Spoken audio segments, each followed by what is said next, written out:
নমস্কার, আমি ঝুমা বলছি ব্যাঙ্গালোর থেকে। সবাই কেমন আছেন? আশা করছি আপনারা সবাই খুব খুব ভালো আছেন। আমরাও সবাই খুব ভালো আছি। সকালবেলায় আজ 25শে ডিসেম্বর সকাল এখন এই 11টা মতো বাজে। এখন থেকে ব্লগটা স্টার্ট করছি এবং স্টার্ট করছি বাজারের ব্যাগ নামাতে নামাতে, মানে বাজারের ব্যাগে কি কি বাজার করা হয়েছে সেটাই দেখতে দেখতে। তো চলুন আপনাদেরও দেখাই। আজ অনেক দিনের পর লাউ শাক পেয়েছে আমার স্বামী। মানে কী কী বাজার, এদিকে ডাব আর পেঁয়াজ এনেছে, আর এদিকে দেখুন একটা তাল পাটালি, খেজুর পাটালি পেয়েছে, সেটাও এনেছে। খুলে নিলাম একবার ফোনটা রেখে। ঘরে তো গোলা ঝোলা গুড় আছে, সেই জন্য অল্প করেই আনা হয়েছে।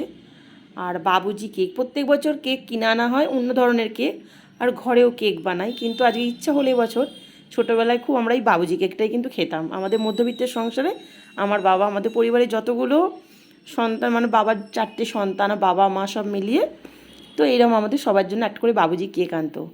তো সেই জন্য আজ অনেক দিন পর আমার স্বামীকে বললাম বাবুজি কেক আনতে। তো বাবুজি কেক এনেছে, একটু চপ এনেছে। আজকে বলেছে কিছু টিফিন করবে না, যেহেতু সিটি মার্কেট যাচ্ছে, একটু চপ মুড়িয়ে হবে। আর 2 রকমের মাছ এনেছে, পোনা মাছ আর ভেটকি মাছ। তো পোনা মাছটা আজকে করবো না, আমাদের জন্য আজকে ভেটকি মাছটাই করব। আর এই যে বললাম লাউ শাক, অনেক দিন, আমি কত বছর পর যে লাউ শাক খাচ্ছি তার ঠিক নেই। মানে সিজনের যে লাউ শাকটা, দেশে গেলে সেই সময় লাউ শাক কুমড়ো শাক পেলে মা রান্না করে খায়, কিন্তু এই শীতের সময় যে সিজনের যেটা, যেহেতু আমার স্বামী অন্য সময় যখন মার্কেটে যাওয়া হয় লাউ শাক পায় না, নয়তো সে একদম পুরো কেমন হয়ে যায়, শুকনো হয়ে যায়, সে খাবার এতে থাকেই না। তো লাউ শাক, একটু মূলো শাক এনেছে। এই শাকগুলো 30 টাকা করে আঁটি নিয়েছে এক একটা। আর একটা ফুলকপি, একটা দেওরকে দিয়েই বললাম আনতে। ফুলকপিটা কেন আনতে বলছি একটু পরে।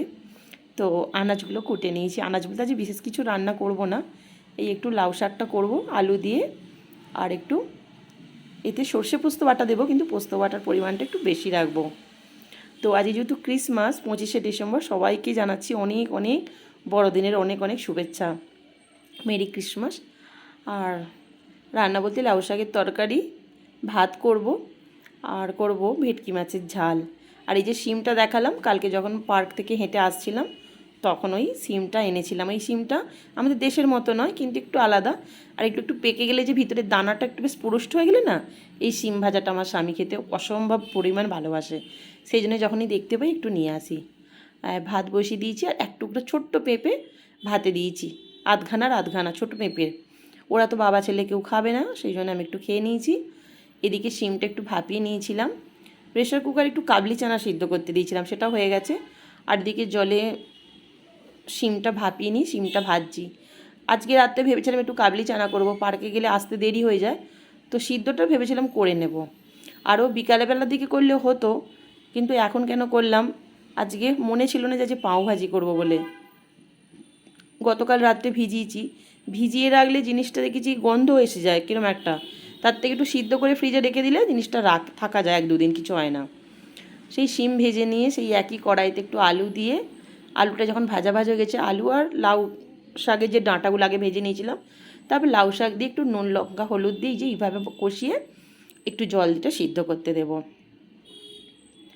প্রত্যেক বছর আজকের দিনে কেক তৈরি করি, বা অন্য যে পেস্ট্রি বা ক্রিম জাতীয় যে কেক, সেই কেকগুলো আমরা নিয়ে আসি। কিন্তু এই বছর তো বললাম বাবুজি কেক বানাচ্ছি, আর ঘরে কেক করলে কী হয়, বাড়িতে 13-14টা প্রাণী, মানে মানুষ, সদস্য, প্রাণী মানে সদস্য, তো কেকগুলো ছোটো ছোটো টুকরো হয়, খেয়ে ঠিক পোষায় না। সেই জন্য এবছর ভেবেছি সব দেওয়ারদের একটু পাঁওভাজি করে দেব। অনেকবারই খাইয়েছি এর আগে, এমন নয়। তো পাঁওভাজিটা করবো বলি আরও কাবলি চানাটা সিদ্ধ করে ফ্রিজে রেখে দেবো, নাহলে কিন্তু ভেজানো ডাল বা কড়াই এরম থাকলে কেমন হয়ে যায়।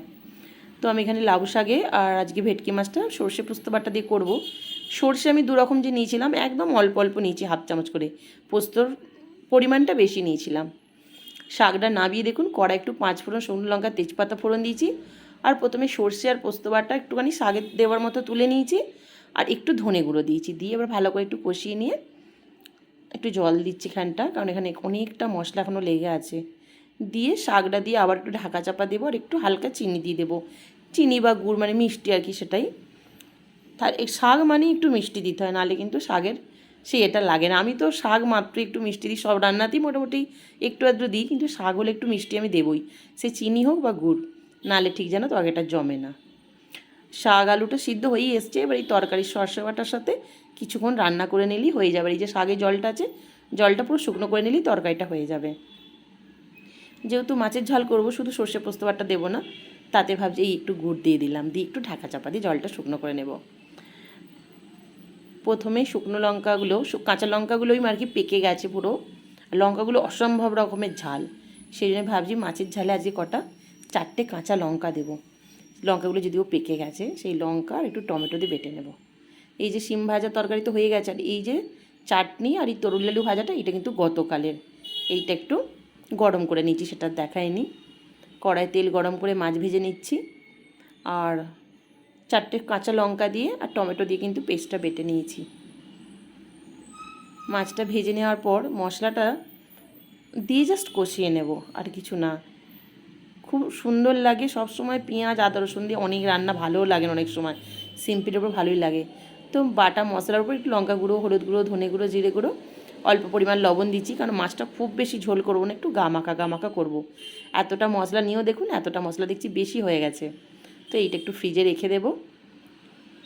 এইটা আবার কাল তো বৃহস্পতিবার হবে না, তো শুক্রবার আবার মাছ যখন করবো এটা কাজে লেগে যাবে।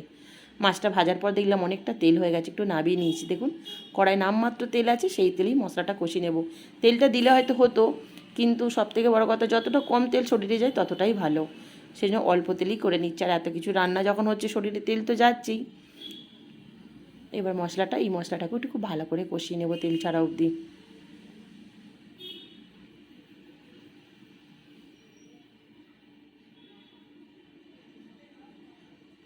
মশলাটা কষিয়ে একটু জল দিয়ে দিয়েছি, পুরোটার অত ডিটেলসে যায়নি। মশলাটা যখন কষানো হয়ে গেছে জল দিয়ে দিয়েছি, জলটা ফুটে উঠতে দেখুন মাছটা দিয়েছি। গ্রেভি কিন্তু খুব জলটা বেশি নেই, তাও আমি এখনও 2-1 মিনিট ফোটাবো, জলটা অনেকটাই টেনে যাবে, মানে একদম গামাকা করবো একবেলার মতো। ওবেলা তো পাও ভাজি হবে, হলে আর অত খাবে না। তো মাছটা দেখুন ঝালটা হয়েই এসছে, জলটা অনেক শুকনো হয়ে গেছে, সেই শেষে একটু ধনেপাতা দিয়ে দিলাম। আমাদের মতো আপনারাও কারা কারা আজকের দিনে কি কেক খেতে ভালোবাসেন একটু কমেন্টে কিন্তু জানাবেন, আর এই বাবুজি কেক খেতে কারা ভালোবাসেন একটু কমেন্টে জানাবেন। দেখুন সব রান্না করে নিয়েছি, এই যে এবার শুধু টেবিলে নিয়ে গিয়ে রাখার পালা, খাবার সময় শুরু। রান্না হয়েছে জমা, দেখো না আজকে একটা অনেক দিনের পর জিনিস পেয়েছি, লাউ শাক। আমরা তো পাই না, যে লাউ শাক পেয়েছি, একটু লাউ শাকের তরকারি করেছি আলু দিয়ে, সর্ষে পোস্ত বাটা দিয়ে লাউ শাকের তরকারি। আর বেশ দানাওয়ালা সিম পেয়েছি, কালকে পার্কে থেকে আসবার সময় নিয়ে এসেছিলাম সিম ভাজা। এখানে আছে তরুলি আলু পেঁয়াজ ভাজা, অনেক রকমের ড্রাই ফ্রুটস দিয়ে টমেটো দিয়ে একটু চাটনি করেছি। আর এখানেও সর্ষে পোস্ত বাটা দিয়ে ভেটকি মাছের ঝাল করেছি। ঝালটাও সুপার হয়েছে, একদম অনবদ্য, খুবই ভালো হয়েছে। আমি নুন ঝালটা চেক করবার সময় একটু চেক করেছিলাম, খুব ভালো হয়েছে। তো বন্ধুরা খাওয়া দাওয়া শুরু করছি, তা বিকালবেলা রান্নার সময় আবার ফিরে আসবে, আপনাদের খেয়ে নিই।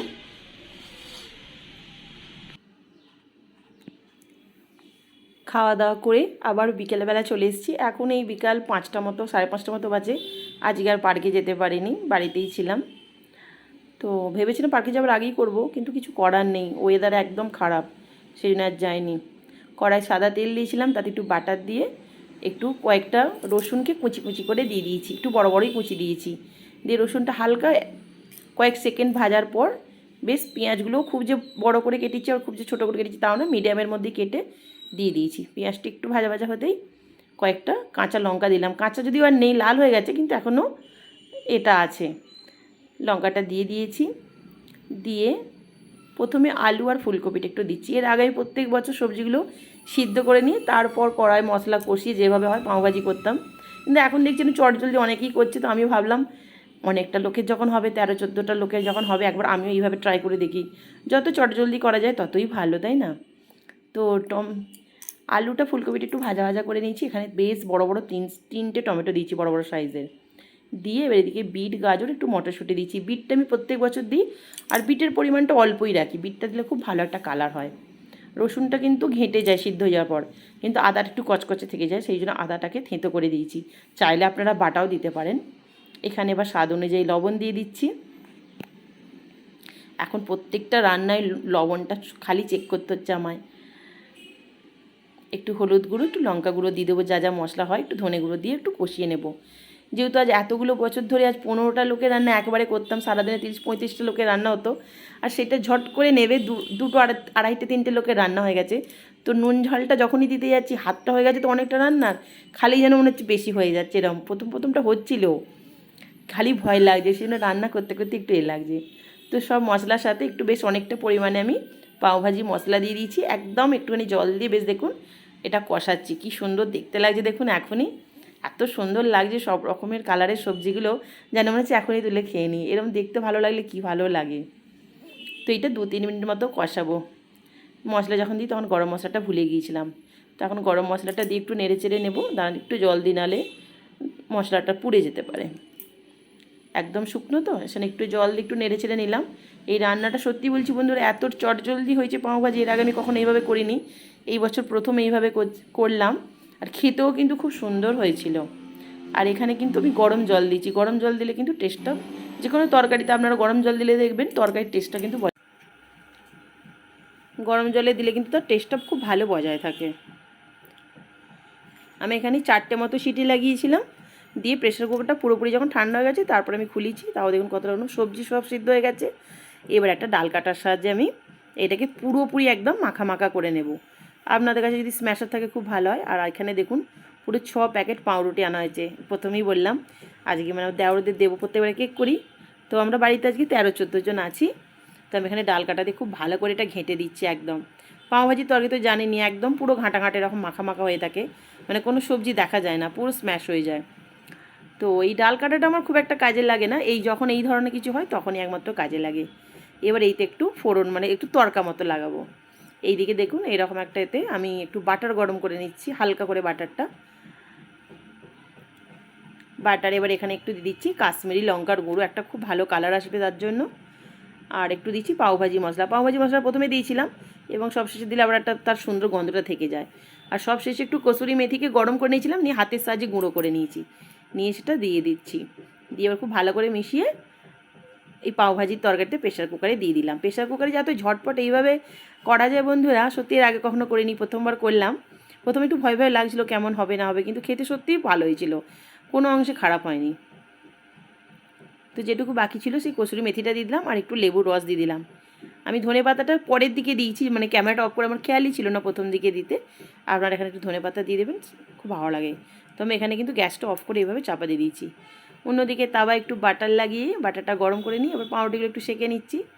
একটু নিচের দিকে পাউরুটির নিচের দিকটা, উপরের দিকটা, দুদিকটা একটু এইভাবে একটু বাটার দিয়ে দিচ্ছি, দিয়ে একটু দুটো পিঠ ভালো করে সেঁকে নেব।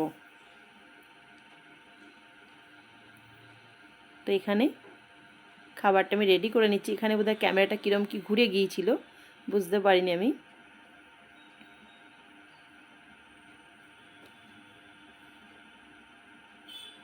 এখানে বোধহয় আমি কিছু কথা বলছিলাম, সেই সময় বোধহয় ক্যামেরাটা কোনো কারণে। তো বন্ধুরা আজকের মতো ব্লগটা এখানেই শেষ করছি। কেমন লাগলো অবশ্যই কমেন্টে জানাবেন, আর সবাইকে সব শেষে আবারও একবার জানাচ্ছি মেরি ক্রিসমাস।